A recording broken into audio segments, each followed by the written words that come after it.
히브리서 6장 13절에서 18절입니다.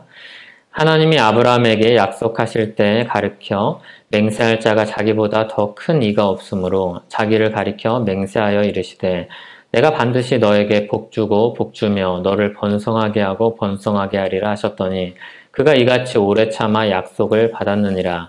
사람들은 자기보다 더 큰 자를 가리켜 맹세하나니 맹세는 그들이 다투는 모든 일의 최후 확정이니라. 하나님은 약속을 기업으로 받는 자들에게 그 뜻이 변하지 아니함을 충분히 나타내시려고 그 일을 맹세로 보증하셨나니 이는 하나님이 거짓말을 하실 수 없는 이 두 가지 변하지 못할 사실로 말미암아 앞에 있는 소망을 얻으려고 피난처를 찾은 우리에게 큰 안위를 받게 하려 하심이라. 아멘.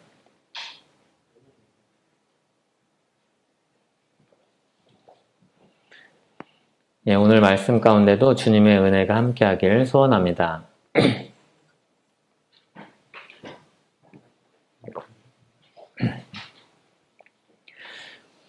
성찬을 준비를 할 때면 예수님께서 십자가에 달리시기 전에 제자들에게 어떤 권면을 하셨을까 생각을 합니다.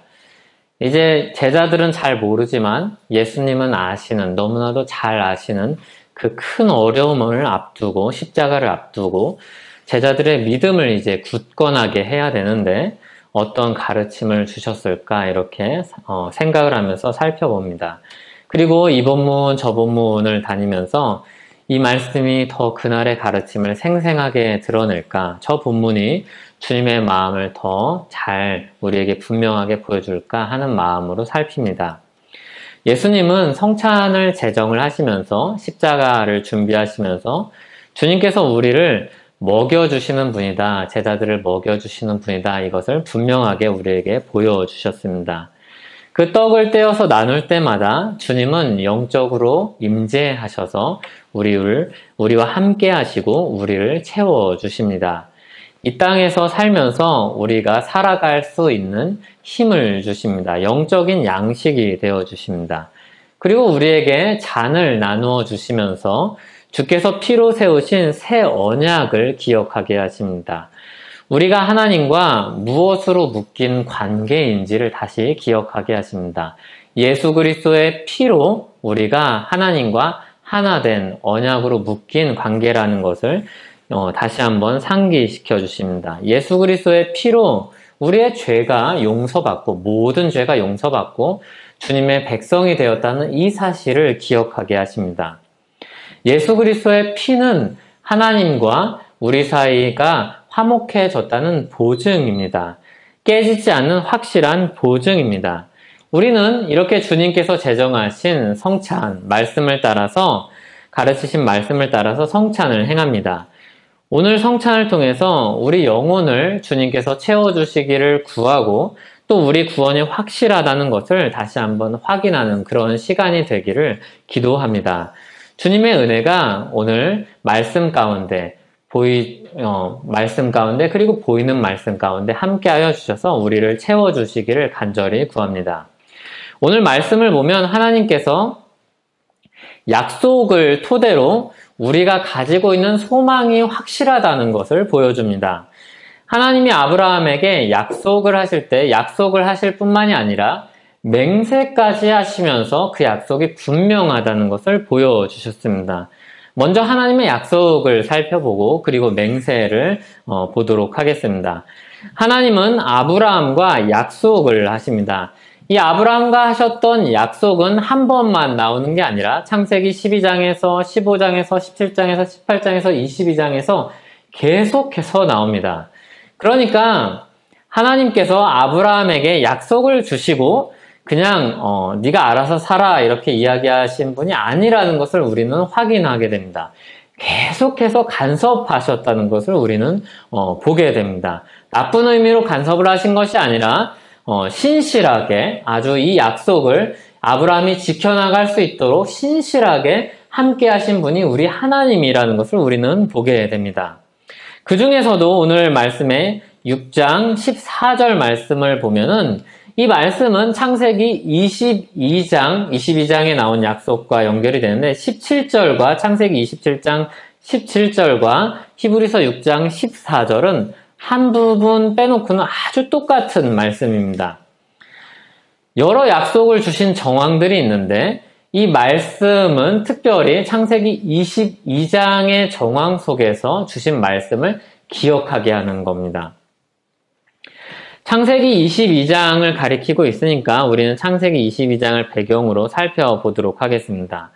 창세기 22장엔 그 유명한 이삭을 번제로 드리는 사건이 나옵니다.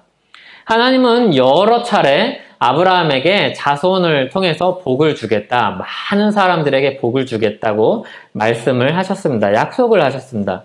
그런데 아브라함에게 오랫동안 약속을 하셨는데, 여러 번 약속을 하셨는데, 그 오랫동안, 그 여러 번 약속을 하실 동안 자녀가 없습니다. 복을 주어야 될 자녀가 없습니다. 기다리고 기다려도 자녀가 태어나지 않습니다. 분명히 자녀를 통해서 강대한 자손을, 강대한 나라를 세우시겠다고 하셨는데 아직 시작도 못했습니다. 그런 중에 사라는 나이가 많아서 늙었고, 이렇게 창세기 18장 1절에 그대로 나옵니다. 나이가 많아서 늙었고, 그리고 생리가 끊어졌습니다. 그러니까 더 이상 희망이 없죠. 자손이 태어날 가능성이 없습니다. 그런데 하나님은 아브라함이 100세가 되었을 때 자손을 주시죠. 앞뒤를 다 보아도 사람에게 인간적인 가능성이 전혀 없는 때 하나님은 약속대로 아들을 주십니다.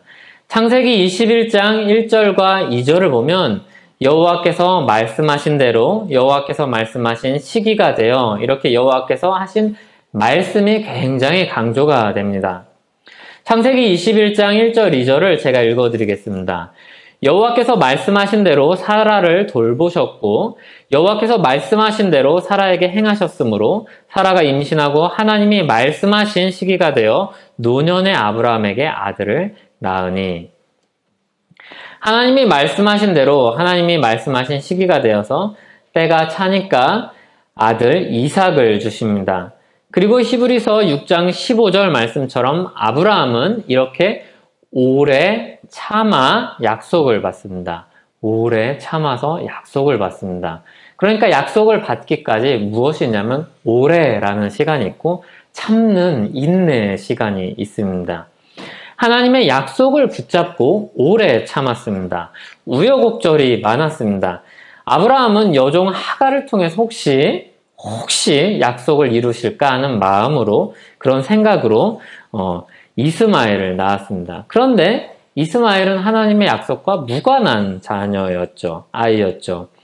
아브라함은 믿음을 가지고 있었지만 분명히 믿음을 가지고 있었습니다. 약속을 믿었습니다. 그런데 흔들리는 그런 시간들이 있었습니다. 마치 우리와 같이, 저와 같이 믿음이 흔들리기도 합니다. 그래도 어쨌든 오래 참아서 약속을 받았습니다. 하나님은 그런 아브라함에게 거듭해서 약속을 다시 확인시켜 주십니다. 그리고 때가 이르니까 이 약속에 열매를 맺게 하시죠. 이 약속을 얻게 하시죠. 약속의 실현을, 성취를 보게 하십니다. 이 오래 참은 아브라함에게 약속대로 드디어 강대한 나라를 세울 시작을 이제 보여주신 것이고, 이 복을 만방에 전할 시작점인 이삭을 주신 것입니다. 이렇게 신앙의 여정을 우리가 살펴보면 두 편에서 이루어진다는 것을 보게 됩니다. 한편은 사람의 편에서 하나님께서 주신 약속을 붙들고, 약속의 말씀을 붙들고 오래 참고 믿음으로 살아가는 겁니다. 그리고 또 한편에는 하나님 편에서 주신 약속을 신실하게 이루어 가시는 것을 보게 됩니다. 신앙의 여정, 이 두 편의 신앙의 여정을 우리가 보게 됩니다. 사람은 때때로 흔들립니다. 그러나 변치 않으시는 하나님이 약속을 지켜갑니다. 그러므로 우리가 이 신앙의 여정 속에서 흔들릴 때 지혜로운 것은 무엇인가 하면 이 변치 않는 하나님의 약속을 붙드는 겁니다. 변하고 흔들리는 나를 바라보는 것이 아니라 변치 않는 하나님의 약속을 보는 것입니다. 이 흔들리는 우리를 붙잡아 주시기 위해서 하나님은 다양한 방법으로 우리에게 역사하십니다. 때로는 교회 안에 있는 형제 자매를 통해서, 또는 직분자를 통해서, 때로는 친구와 가족을 통해서, 때로는 극적인 방법을 통해서 다양한 방법으로 흔들리는 우리를 붙잡아 주십니다. 어쨌든 우리를 계속해서 하나님의 약속을 다시 바라보게 하셔서 하나님의 약속의 여정을 끝까지 이루도록 인도하고 지켜가십니다. 이 약속을 붙들 때 우리 삶은 행복해집니다. 그렇지 않으면 불행해집니다. 우리가 약속을 붙들 때 우리 삶이 행복해집니다. 하나님 앞에서 그런 생각이 들 때가 있습니다. 그런데요, 하나님, 제가요, 이것도 안 했고 저것도 안 했는데 괜찮을까요? 하나님 앞에서 너무 부끄러운데요. 이런 일도 못했고 저런 일도 못했는데요. 이런 생각이 자기 인생을, 자기 삶을, 자기 생각을 사로잡을 때가 있습니다. 이건 다 뭡니까? 이거는 교묘하게 들어온 믿음 아닌 것입니다. 이거는 다 뭐냐면 내가 이만한 사람이다. 다 이거 아닙니까? 내가 이것도 했고 저것도 했다는 것은 하나님 앞에 내가 이것도 내놓을 게 있고 저것도 내놓을 것이 있다는 아주 교묘한 믿음 아닌 것입니다. 이것도 행하고 저것도 행하는 것은 내가 하나님 앞에서 감사하여서 맺는 열매고 내 안에서 우러나오는 감사의 결과입니다. 믿음의 조건이 아닌 거죠. 약속을 붙들고 주님 앞에 나오는 신자에게 하나님은 말씀하십니다. 약속을 붙들고 믿음으로 하나님 앞에 엎드리는 신자에게 하나님은 말씀하십니다. 잘 인내했어. 잘 참았어. 수고했어. 이렇게 말씀을 하시는 것이죠. 아브라함에게 하신 말씀이 그것이고 신자에게 하시는 말씀이 바로 그것입니다. 그러면 우리 마음에는 그런 마음이 들죠. 계속해서 인간적인 그런 생각이 들죠. 아니, 저는 하나님 약속을 바라보기만 했을 뿐인데요. 사실은 좀 흔들리기도 했는데요. 그럴 때 하나님은 이야기하시는 것이죠. 괜찮아. 원래 사람이 그렇지. 다 왔어. 그러니까 좀 더 가자. 약속을 붙잡고 사는 게 신앙이야. 이렇게 말씀을 하는 것입니다. 자기를 돌아보면 실패했을 것입니다. 하지만 약속하신 소망을 바라보고서 믿음으로 우리에게 살게 하도록 계속해서 끊임없이 하나님의 약속을 바라보게 하십니다. 인생은 때로는 줄타기 같습니다. 그래서 믿음을 가지고 끝에 있는 소망을 바라보고 가면은 이 줄타기를 잘 이렇게 갑니다. 그런데 어느 날 불안한 마음이 들어서 어느 날 마음이 흔들려서 자기 발밑을 보면 흔들리는 겁니다. 줄이 흔들리고 마음이 흔들리고 두려움이 엄습해 오는 겁니다. 그리고 떨어지고 낙심하는 겁니다. 하지만 주님을 바라보면 힘이 나는 겁니다. 주님의 약속을 바라보면 위로를 얻는 겁니다. 분명히 흔들리지 않고 변하지 않는 약속이 거기 그대로 있기 때문입니다. 우리 믿음이, 우리의 신앙이 분명히 그 약속 안에 소망이 있다는 것을 확인하기 때문입니다. 하나님은 이렇게 약속으로도 분명히 충분한데 오늘 말씀을 보면 거기에 더해서 맹세를 하셨다 이렇게 말씀을 하십니다. 13절에 보면 하나님이 아브라함에게 약속하실 때 가리켜 맹세할 자가 자기보다 더 큰 이가 없으므로 자기를 가리켜 맹세하여 이렇게 말씀을 하십니다. 맹세는 본래 하나님이 하실 일이 아닙니다. 하나님에게 필요가 없는 겁니다. 약속도 그렇지만요. 하나님은 맹세를 하실 필요가 없으십니다. 물론 복을 주시겠다는 약속을 주실 책임도 없으십니다. 하지만 하나님은 사랑하는 사람들을 위해서 온 세상에 복을 주실 계획을 세우시고 타락한 이 세상에 온 세상을 복을 주실 계획을 세우시고 아브라함의 자손을 통해서 그 일을 시작하셨습니다. 그런데 아브라함에게 약속하실 때 맹세도 하셨다 이렇게 말씀을 하십니다. 맹세는 국어사전에 보면 일정한 약속이나 목표를 꼭 실천하겠다고 다짐하는 것이다 이렇게 설명을 합니다. 약속을 꼭 실천하겠다는 다짐이 맹세입니다. 이 약속 내가 분명히 이룰 거야 라는 것이 맹세입니다. 히브리어로 보면 완전하게 하다 라는 뜻으로 결국 같은 의미입니다. 이 약속을 완전하게 하겠다는 하나님의 큰 다짐이고 분명하게 보여주시는 그런 말씀입니다. 약속을 더 확실하게 하겠다는 의지의 표현입니다. 성경에 보면 사람들이 맹세를 했던 예들이 있습니다. 사람과 사람 사이에 했던 맹세도 있는데 주로 자신보다 높은 대상을 가리켜서 맹세를 합니다. 왜 높은 대상을 가리켜서 맹세를 하냐면 사람과 사람 사이에 이 약속이 깨어질 때 이것이 더 확실하게, 맹세는 더 확실하게 하는 것이니까 이 약속이 더 분명하다는 것, 그러니까 이것을 보여주기 위해서 하는 것이니까 가장 높은 것, 가장 중요한 것, 변하지 않는 것, 이런 것들을 두고서 사람들은 맹세를 하는 겁니다.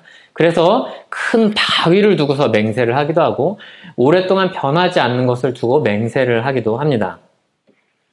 그래서 신앙을 가진 사람들은 하나님 앞에서 맹세를 하죠. 아브라함이 소돔 왕에게 맹세를 할 때 이렇게 말을 하는데 창세기 14장 22절에서 천지의 주제이시오 지극히 높으신 하나님 여호와께 내가 손을 들어 맹세하노니 이렇게 하나님 앞에서 맹세를 합니다. 또 다른 예로 요셉이 총리로 있을 때 형들에게 막내 베냐민을 데려오라고 이야기를 합니다. 이때 요셉은 자신을 감추고 있습니다. 그러니까 애굽 사람으로 행세를 하고 있는 상황입니다. 이때 형들을 대하는데 이때 이런 말을 합니다. 창세기 42장 16절에 내가 너희의 말을 시험하여 너희 중에 진실이 있는지 보리라. 바로의 생명으로 맹세하노니 그리하지 아니하면 너희는 과연 정탐꾼이니라. 요셉은 자신 위에 있는 사람, 그러니까 확실한 것, 바로를 두고 맹세를 합니다.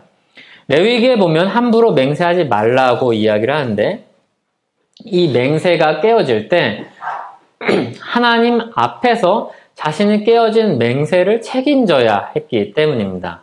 그러니까 하나님 앞에서 맹세를 한다는 것은 자신이 이 맹세를 깨뜨릴 때 하나님 앞에서 책임을 져야 된다는 이야기입니다. 자신보다 높은 대상을 두고 분명히 이것을 지키겠다 다짐하는 행위가 맹세입니다. 그래서 히브리서 6장 16절에 보면 사람들이 자기보다 더 큰 자를 가리켜서 맹세를 하는 이유를 설명합니다. 다투는 모든 일의 최후 확정이라 이렇게 이야기를 합니다. 약속이 분명하다는 것을 강조하는 겁니다. 더 이상 이제 논쟁이 그치는 게 맹세입니다. 여기서 맹세할게 그러면 일단은 맹세가 깨지거나 흔들리기 전까지는 사람들 사이에서 이견이 없는 겁니다. 자신보다 권위 있는 존재 앞에서 확실히 말을 해서 논쟁을 잠재우는 겁니다. 그러니까 다투는 모든 일의 최후 확정이 맹세입니다. 그런데 하나님은 맹세할 대상이 없죠. 자신보다 높은 분이 없습니다. 그래서 13절에서처럼 맹세할 자가 자기보다 더 큰 이가 없으므로 자기를 가리켜서 맹세를 하는 겁니다. 아브라함과 한 약속을 분명히 지킬 거라는 것을 보여주시기 위해서 맹세를 해서 확실하게 아브라함에게 이야기해 주는 것입니다. 말하자면 내가 이 맹세 지키지 않으면 하나님이 아니다 이렇게 이야기하는 겁니다. 이 맹세를 내가 분명히 지킬 거다 더 확실히 이야기하는 겁니다. 더 확실히 보증을 설 것이 없으니까 담보로 내놓을 것이 없으니까 하나님 자신을 내어놓는 것입니다. 하나님은 허언, 그러니까 빈말, 거짓말을 하실 수 있는 분이 아닙니다. 발람은 하나님에 대해서 이렇게 말했습니다. 하나님은 사람이 아니시니 거짓말을 하지 않으시고 인생이 아니시니 후회가 없으시도다. 어찌 그 말씀하신 바를 행하지 않으시며 하신 말씀을 실행하지 않으시랴. 비록 이스라엘을 저주하기 위해서 고용되었던 발람이었지만 그 말은 참이었습니다. 하나님은 사람이 아닙니다. 거짓말을 하지 않는 분입니다. 후회가 없으신 분입니다. 말씀하신 그대로 행하신 분입니다. 하나님의 이런 진실하심은 성경 어디를 펴도 우리가 확인할 수 있습니다. 그런 하나님이 약속을 하시고 이거 지킬 거야 라고 약속을 하시고 이 약속으로 부족해서 맹세를 하는 것입니다. 17절 말씀처럼 오늘 17절 말씀처럼 약속을 기업으로 받는 자들에게 그 뜻이 변하지 아니함을 충분히 나타내시려고 하신 것입니다. 하나님은 사람의 연약함을 잘 아시는 분입니다. 그래서 약속으로 부족해서 맹세하시는 것이죠. 이거는 하나님 편에서 부족해서 필요해서 하시는 것이 아닙니다. 사람 편에서 더 확실하다는 것을 보여주기 위해서, 그 뜻이 변하지 않는다는 것을 보여주기 위해서 하나님을 놓고서 우리에게 보여주시는 것입니다. 약속을 받는 자들이 이 약속이 분명하다는 것을 보여주기 위해서 하나님을 내놓는 것입니다.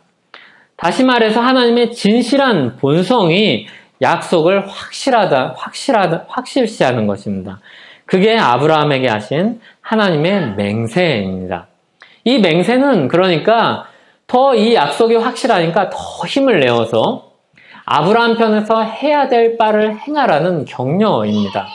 분명히 이룰 것이니까 걱정 말고, 이 약속은 분명히 이루어질 것이니까, 하나님의 이름이, 하나님의 존재가 보증하고 있는 것이니까, 하나님이 이 약속을 끝까지 하게 하실 것이니까, 하나님이 하실 것이니까 하나님 손을 붙들고 하나님 손 잡고 이 약속을 신실하게 사람 편에서도 행하라는 권면입니다. 사람들이 그랬을지 모릅니다. 아브라함에게 아들 하나 없는 집이 포부만 크네. 그 약속은 죽어서 이루어질 거냐? 머리를 굴려봐. 또 다른 방법도 있잖아. 그래서 실수였는지 흔들렸는지 이스마엘을 낳은 거죠. 그런데 이스마엘이 아니죠. 꽝이죠. 하나님의 뜻과 무관한 자기 생각이고 사람들의 생각이죠. 요즘 세상을 보면은, 뉴스를 보면 팩트를 체크해야 될 것이 왜 이렇게 많은지 모릅니다. 거짓말이 난무하는 시대입니다. 사람들은 마음속에 그래서 불확실한 그런 마음을 가지고 삽니다. 의심 속에서 삽니다. 저거 진짠가? 그러면서 진리도 위협을 받죠. 저 교회 진짠가? 교회가 믿을 수 있는가? 에이, 목사도 죄 짓는데, 에이, 다 사람인데. 세상은 아브라함이 이스마엘을 낳았던 그런 지혜를 우리에게 요구합니다. 이거 이렇게 조금 바꾸면 되지 않을까? 그거 굳이 고수할 필요 있을까? 그거 진리인가?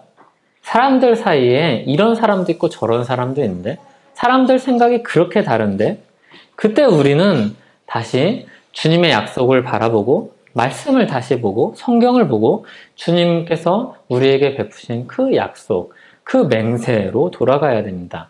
그래야지 우리가 흔들리지 않습니다. 더 많이 세상의 뉴스에 거짓말에 우리 자신을 노출시키는 것보다 우리 말씀에, 성경에 우리를 노출시켜야 됩니다. 하나님 앞에 우리 자신을 더 노출시켜야 됩니다. 그래야 흔들리지 않습니다. 주님의 약속을 바라볼 때 우리는 흔들리지 않습니다. 그러면 이렇게 길게 하나님의 약속과 맹세를 살펴봤는데 우리에게 이 말씀이 어떤 의미가 있습니까? 18절을 우리 한번 다시 읽어보도록 하겠습니다. 히브리서 6장 18절을 함께 읽겠습니다. 이는 하나님이 거짓말을 하실 수 없는 이 두 가지 변하지 못할 사실로 말미암아 앞에 있는 소망을 얻으려고 피난처를 찾은 우리에게 큰 안위를 받게 하려 하심이라. 그러니까 하나님께서 히브리서 기자가 이 독자들에게 주려고 했던 이 아브라함에게 하신 약속과 맹세를 통해서 우리에게 주려고 했던 것은 큰 안위입니다. 아브라함에게 주셨던 이 약속과 맹세가 그대로 성취되었던 것처럼 그 하나님이 우리 하나님이시니까 그 안에서, 주님의 약속 안에서 우리가 큰 안위를 받으라는 것입니다. 아브라함에게 하신 약속과 맹세, 이 두 가지는 소망을 얻으려고 피난처를 찾은 우리에게 큰 안위를 받게 하려 하심입니다. 아주 강력한 위로를 주려고 하신 것이죠. 아브라함이 약속과 더불어서 하나님의 맹세를 통해서 이루어진 것을 받았습니다. 그러면 우리는 이 변함없으시며 신실하신 하나님이 우리에게 주신 소망의 약속도 그렇게 확실하다는 것입니다. 이 오랜 참음, 이 긴 역사를 통해서 하나님께서 행하신 일이 우리에게 증거입니다. 하나님의 신실하심에 대한 증거입니다. 우리도 틀림없이 그 신실하신 하나님이 우리의 소망을 이루어 주실 것입니다. 우리의 소망이 무엇입니까? 우리가 피난처를 왜 찾아왔습니까? 죄 때문이죠. 죄가 없었으면 피난처를 찾을 이유가 없었죠. 피난처를 찾아서 하나님 안에서 안식을 얻고자 열심히 우리는 찾았죠. 그리고 예수 그리스도 안에서 피난처를 찾았죠. 오늘 18절의 말씀에 보면 피난처를 찾는 이라고 쓰지 않고 피난처를 찾은 이라고 쓰고 있습니다. 하나님 안에서 피난처를 찾은 사람이죠. 소망을 얻으려고 피난처를 찾은 사람이죠. 주님 안에서 우리가 피난처를 찾은 사람이죠. 그 소망이 분명하죠. 영원한 나라를 기업으로 받은 사람이죠. 확실하게 그 소망을 받은 사람이죠. 변하지 않는 소망을 받은 사람이 예수 그리스도 안에 있는 사람이죠. 하나님이 약속하시고 맹세하신 것처럼 이 소망이 틀림없다고 우리에게 말씀하시는 아주 강력한 격려입니다. 이 격려가 우리에게 왜 필요합니까? 사람이 흔들리기 때문입니다. 우리는 때로는 아브라함처럼 의심하고 흔들립니다. 믿음을 가지고 있지만 아브라함처럼 분명히 믿음을 가지고 있습니다. 우리는 분명히 믿음을 가지고 있습니다. 우리가 흔들릴 때가 있지만 분명히 믿음을 가지고 있습니다. 그래서 때로는 이 믿음을 가지고 믿음을 가지고 있지만 우리가 흔들릴 때도 있어서 어떤 사람이 네 믿음을 증명해봐, 설명해봐 라고 이야기할 때 그냥 화를 내기도 합니다. 왜냐하면 내 안에, 내 삶 가운데 증명할 게 별로 없거든요. 내 삶을 통해서 내 믿음을 증명할 수 없거든요. 내가 가지고 있는 내 인생을 통해서 내가 가지고 있는 믿음이 확실하다는 것을 설명을 할 수가 없거든요. 그래서 때로는 사람들이 설명해봐, 증명해봐, 비웃을 때 나도 화가 나서 이 믿음을 가지고 내 믿음이 확실한데 화를 내는 겁니다. 맞다니까! 왜 안 믿어? 진짜라니까 왜 안 믿는 거야? 라고 이야기를 하는 겁니다. 연약한 믿음을 가지고 우리가 살아갈 때 하나님께서 약속과 하나님께서 하신 이 맹세를 돌아보게 하는 것입니다. 흔들릴 때 이것을 이기도록 하나님의 역사를 바라보도록 하게 하시는 것입니다. 사람으로는 할 수 없는 일을 약속하신 대로 맹세하신 대로 이루셨다는 것을 보여주고 기억하게 하시는 겁니다. 우리의 구원이 우리가 받을 하나님 나라가 확실하다는 것을 거듭해서 우리에게 확인시켜 주시는 겁니다. 아브라함이 갈 바를 알지 못하고 믿음으로 하나님의 말씀을 따라서 떠났습니다. 우리는 우리 인생과 같이, 우리 인생의 여정과 같이 우리도 갈 바를 알지 못하고 참된 안식을 찾아 나선 사람들이 우리입니다. 하나님은 우리에게 찾아오셔서 복음을 들려주시고 믿음을 주시고 참된 안식을 주셨습니다. 예수 그리스도의 복음을 주시고 그 십자가를 깨닫게 하시고 참된 안식을 주셨습니다. 참된 안식을 찾은 우리는 예수 그리스도 안에서 소망을 가지고 살아갑니다. 그리고 살다가 지칠 때, 힘들 때, 미혹될 때, 흔들릴 때, 연약할 때 이 소망이 분명함을 아브라함에게 약속하셨던, 아브라함에게 맹세하셨던 그 보증을 보면서, 그 역사를 보면서 우리에게 예수 그리스도의 피로 보증하신 그것을 같이 보는 것입니다. 예수 그리스도의 피가 새 언약의 보증으로 우리 앞에 성경 말씀을 통해서 수많은 증인들을 통해서 우리 앞에 있습니다. 예수 그리스도의 피가 새 언약의 보증입니다. 그래서 우리가 주님의 잔을 들 때마다 우리는 이 말씀을 듣습니다. 이 강력한 격려를 듣습니다. 이 믿음과 소망의 보증이 바로 나다, 예수 그리스도다. 그러니까 마음이 흔들려도 혼란스러워도 힘들어도 내 피가 보증이니까 걱정 말아라는 이 보증을 듣는 것입니다. 우리의 보증은 우리의 믿음, 우리의 다짐, 우리의 의지, 우리의 삶이 아니라 예수 그리스도입니다. 제자들은 아마 성령님이 그들에게 오셨을 때 예수님의 이 모든 말씀들이 생각났을 것입니다. 그 의미를 깨달아 알게 되었을 것입니다. 그때 주님의 확실한 새 언약의 말씀을 기억했을 것입니다. 나눌 때마다, 이 잔을 나눌 때마다 예수님께서 제정하신 이 떡과 이 잔을 나눌 때마다 생각했을 것입니다. 이거구나. 주님께서 그때 하신 말씀이 이거구나. 그러면서 어쩌면 부끄러웠을 것입니다. 자신의 소망이 연약한 자신에 달려있지 않고, 내가 행한 것에 달려있지 않고, 내가 주님 앞에서 한 말에 달려있지 않고, 내가 주님 앞에서 한 그런 성과에 달려있지 않고, 하나님이신 예수 그리스도의 피에 달려있다는 것, 이것을 기억하면서 때로는 부끄럽고 때로는 감사했을 것입니다. 그리고 그분 안에 있는 자신들의 가진 소망이 분명하다는 것을 다시 기억했을 것입니다.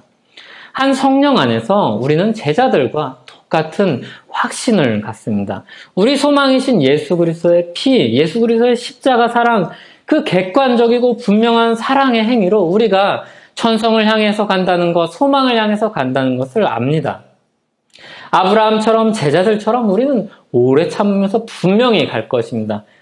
조금 흔들릴 수 있습니다. 근데 분명히 거기까지 갈 것입니다. 하나님은 아브라함을 거기까지 인도하셨고 이끄셨고 이르게 하셨습니다. 제자들을 인도하셨고 이끄셨고 이르게 하셨습니다. 우리를 인도하셨고 이끄시고 이르게 하실 것입니다. 우리의 힘이 아니라, 우리가 보증이 아니라 하나님의 신실한 사랑의 증표요, 예수 그리스도의 피가 우리를 보증해 주시기 때문입니다. 이건 변하지 않는 사실입니다. 객관적인 사실입니다. 모든 신자에게 유효한 사실입니다. 흔들리는 신자도, 연약한 신자도, 부족한 신자도, 믿음이 부족한 신자도, 성경을 잘 모르는 신자도, 예수 그리스도를 믿는 모든 신자에게 유효한 것입니다. 변하지 않는 사실입니다.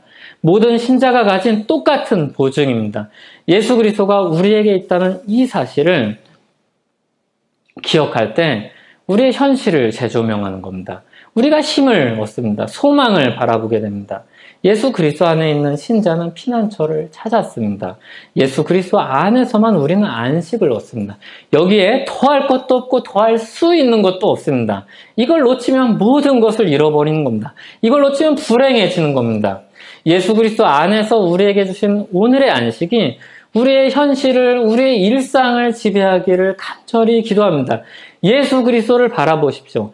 예수 그리스도를 바라보면 변함없이 하나님 보좌 우편에 그 예수 그리스도가 계십니다. 흔들리지 않는 나라가 그 예수 그리스도 안에 있습니다. 우리 죄를 보고 예수 그리스도를 보면 그리스도의 십자가 피의 공로로 구원받은 사실을 기억하게 됩니다. 맞아, 내가 공로로 있어서 시작했나? 아니지. 이렇게 다시 한번 돌아보게 되는 겁니다. 제자들이 만일 식탁에서 자기 공로를 생각했다면 다퉜을 것입니다. 어쩌면 또 다퉜을지 모릅니다. 에이, 그래도 내가 베드로인데 내가 좀 낫지. 누가 크냐고 논쟁했던 것처럼 싸웠을 것입니다. 아이, 내가 야고보지, 내가 요한이지 라고 이야기했을 것입니다. 그러니까 지나니까, 깨달으니까, 성령께서 그 마음을 일깨워주니까 우스운 치기 어린 욕심의 싸움입니다. 초딩 같았었습니다. 주님의 공로로 함께 앉았는데 그거를 잊고 있는 겁니다. 우리가 그것을 잊으면 이렇게 우스워지는 겁니다. 그런데 신실하신 주님 앞에 서면 소망이 분명해지는 겁니다. 자비와 사랑의 그리스도를 바라보면 이를 악물고 오늘 하루 인내할 수 있는, 살아갈 수 있는 힘을 얻는 것입니다. 아브라함처럼 오래 참고 끝까지 이룰 힘이 생기는 겁니다. 변함없는 주님을 생각하면 결국 내가 이를 천성이 있구나, 소망이 있구나, 이 확실함을 생각하면서 지나가는 시간을 흘려보낼 수 있는 넉넉한 마음이 생기는 겁니다. 이 주님의 약속과 맹세를 기억하며 예수 그리스도 안에서 우리가 위로를 얻고 확신과 넉넉한 마음을 가지고 사는 저와 여러분이 되기를 소원합니다. 이렇게 기도하겠습니다. 주님, 우리가 살면서 참 우여곡절이 많습니다. 아브라함도 우여곡절이 많았는데 우리도 우여곡절이 많습니다.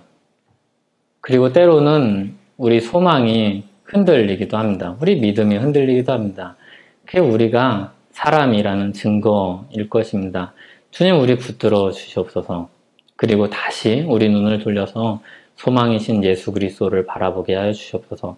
신실한 하나님을 바라보게 하여 주시옵소서. 우리 안에서 역사하시는 성령 하나님을 붙들고 살게 하여 주시옵소서. 주님, 오늘 하루도 주님께 내어 맡깁니다. 또 한 주간도 주님께 내어 맡깁니다. 주님, 우리를 인도하여 주시고 지켜주시고 이끌어 주시고 주님 예비하신 그 천성에 이르게 하여 주시옵소서. 예수님의 이름으로 기도하옵나이다. 아멘.